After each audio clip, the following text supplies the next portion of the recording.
What is training?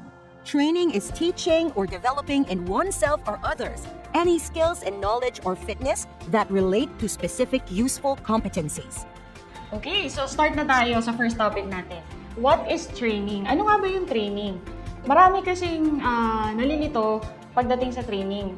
Minsan malala, minsan kumbaga parang sabihin ng iba, sige punta ka sa training, ipapadala kita sa training.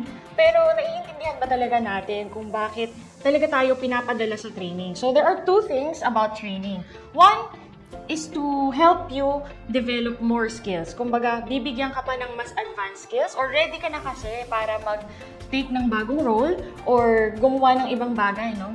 Kaya mas maganda na yung training mismo ang mag-a-address nung sinasabing skills gap mo pa or paano i-advance yung skills mo. So, yung isang reason naman kung bakit kailangan ng training ay maaaring meron kang skills deficit or merong sabihin na nating gaps sa current skills mo. Siguro, kung ano man yung gap na yun sa skills mo, kailangan talaga siyang i-address at bigyang atensyon para mas lalo mong ma-perform kung ano yung inaasahan sa'yo. So again, pagdating sa training, dalawang bagay kung bakit tayo pinapapunta or pinapa-attend sa training. Yung isa, para mas ma-advance yung skills natin dahil ready na tayo to take a new role.